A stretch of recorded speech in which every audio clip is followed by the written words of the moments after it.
Hey guys, I'm Alana from Win Win, and it is Friday, the 9th of June. As always, I've got Jess Baxter with me. Jess, how you going today?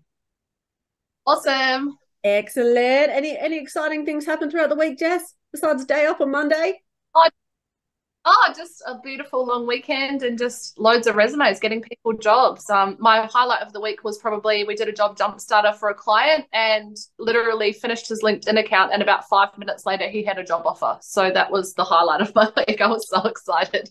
Amazing. Love it when that Yeah. happens. And that's why people, like pretty much 90% of people go with that package because it gets results like that. So, yeah, all good. Anyway, welcome to this week's episode of Insights, where, as usual, we're answering your questions. So, let's kick it off, Jess, with what is the number one question we've had this week? The number one question we've had a couple of times actually is, can I drive to site? If I'm working FIFO, can I drive to site? I want to have a holiday, or I want to, I want to be in Karratha or Newman or wherever I want to be on my break, and I want to have my car there. Can I drive to site? That is our big question for the week. Righto. And what's your answer for that one, Jess?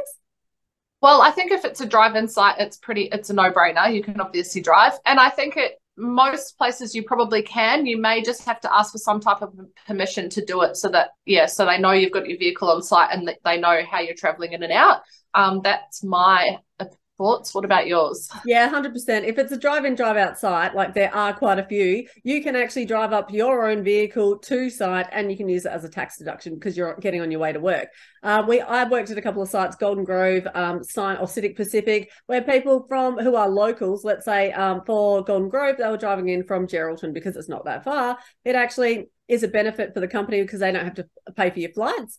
And then also with the one from candidates driving in from Karratha when when I was working at Sino, there's obviously a car park there, so you can park your car outside of what is nowhere near the mine site, and then you've actually got your accommodation, or you drive home that night because Karratha is only, I think, what, like 80 minutes away or something like that from that site. So yes, you can, but you need to obviously get in contact with your employer because some will just be like, no, no way, it's not doable because it's a FIFO site. So that is my answer to that one. Yeah. Right, let's go on to the next one. Is we get this all the time, like, can a woman do this job? Can a woman do that job? Like drillers offsider is a big one, or TA, or any of those jobs. Yes, you can. Simple answer. Like, quite frankly, with what's going on with it in the industry, 50-50 gender split that's going on, which I don't really like think is the best idea, quite frankly. Anyone can do anything. There is no limitations upon what apart from what you set for yourself. Is that right, Jess? What's the biggest like guy job that you've done before? Quote I've unquote. been a I've been a driller's offsider for about 5 or 6 months. I loved it. And yeah, it is. It's depends whether you can physically do the job. You have to be able to lift about 35 or 40 kilos. And in saying that, you're not lifting all day long. It's your day. Your day varies. So I really think it comes down to like how fit you are and how confident you are, because your body will obviously adapt to that job. If you've never done a physical job before, you've never worked out, you're quite unfit or overweight, you're probably really going to struggle with it, but anyone can definitely do it. Like, definitely. Yeah. There's no reason. Definitely. Yeah.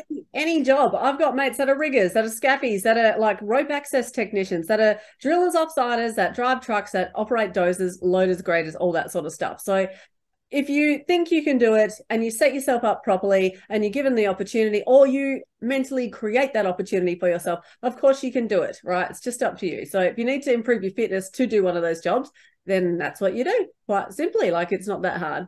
So yeah, go do it anyway, and then doubt yourself as to whether you can do it later on down the track, maybe a year or so. Think, oh, actually, can I do it? Yeah, you've already just done it. Go for it. All right, cool. Anything to add on that one, Jess? We do have an awesome video on our YouTube channel as well about a day in the life of a driller's offsider, and she is female and she's awesome, kick-ass, and it's a wicked video to watch to actually see what their day entails and actually have a look and find out whether it is something you would want to do. 100%. And also, let's say dump truck operators, underground operators. We've got a lot of females on there who are willing to do videos for us. If you want to come do one, come do one. Yeah. But yeah, no, definitely go and check out our A Day in the Life of series, especially if you're a female contemplating, can I do this job? Because you don't need to be like, fully ripped and buff and whatever to do some of these jobs, but you do need to be fit. So yeah, just go for it. All right, let's talk about camp etiquette, Jess. I know you love this one, hey? I've had lots of questions about this and seen lots around about this week, and just It's really mainly to do with washing, to be honest. People taking other people's wet stuff out of machines and leaving it. Or a guy actually said yesterday that he puts an out of order sign on a washing machine so that he can knows that it's free for him when he finishes work. Just don't do it. Like, just, yeah, treat people want to be treated. It's not that hard. If you take someone's stuff out of the washing machine, chuck it in the dryer.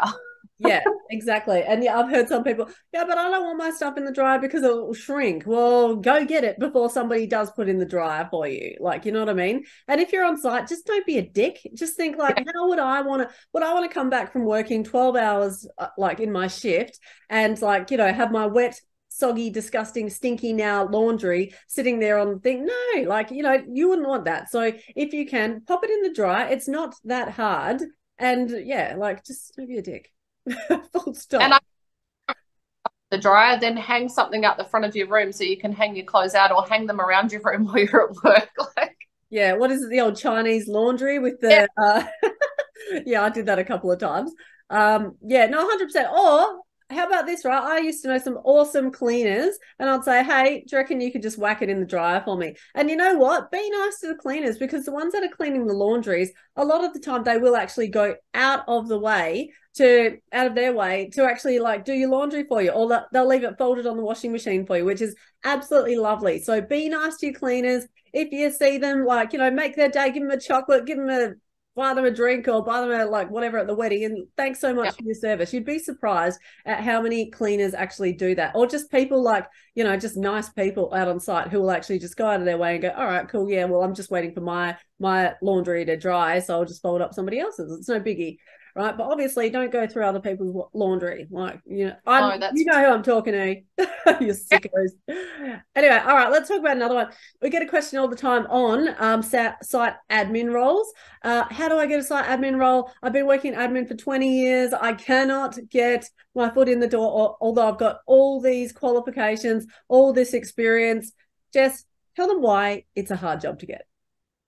Because everybody wants them. Generally, they're offered to someone that is there on site. So a lot of people that come in entry level will move into an admin position on their site when they know someone. And they also have a lot of really specific programs that if you haven't had that experience on those programs, generally you won't get a look in. Definitely. And because your resume is not great. You know, your resume is not targeted to mining. You may have all the admin or HR experience in the world, but if you don't have your resume targeted still towards mining, then you're not going to get a foot in the door at all. Yeah, definitely. The admin is the hardest job to get, without a doubt. You've probably got a better chance of getting a dump truck traineeship, even though tens of thousands of people go for those jobs like whenever they're rolled out. But the whole thing is, with admin, you've got to start potentially in the hospo companies like, you know, Compass Group, Sodexo, all that sort of stuff. And then what you find within those companies is people who go on light duties, they'll chuck them into the office, and then they might go, hey, this is a really great job. Or the cleaning supervisors or the cleaners go, you know what, I can type. How about like give me a shot at the admin? So they do a lot of internal recruitment for those positions. So they can be hard to get the experience on those specific programs that you need, like INX, SAP, all those programs. So that's why it's a really hard job to get. But your resume for that one, it needs to be so specific, emphasizing the programs that you have used, and especially key duties that you will be doing within that job. Like within every resume, it's all about how you tailor your experience to the job that you're going for and close that gap. That is why why your resume will be successful or not, even if you've got 20, 30 years as a site admin. So, all right, I think we've covered that one. Hey, Jess? Definitely. Excellent. Now let's go on to this one. We get this all the time, believe it or not. Do I need a driver's license to get a mining job? Jess, I can't even do this anymore. I can't do that one. Has to be at least the 100th time that we've answered this, but we'll answer it again. Yes, you do need a C-class driver's license, preferably a manual license.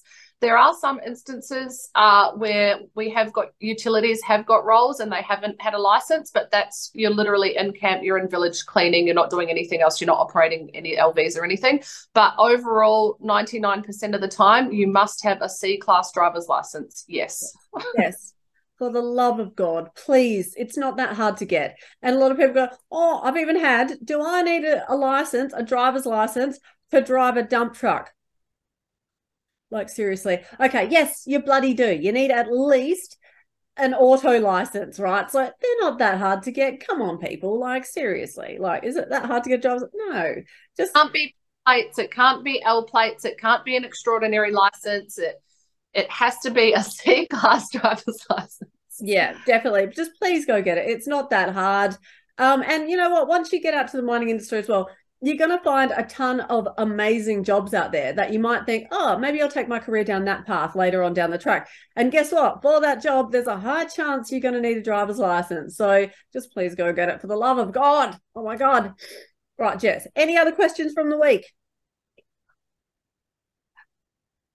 No, that's it. We're good. That's it. Right. Thanks for watching. If you've got any questions, feel free to hit us up in the comments. Send them to info@winwin.com.au. Remember, it's a number 1 instead of an I. And if you want any help to get into the mining industry, feel free to get in contact with us. Thanks for watching. Have a great week. Thanks. Thank you.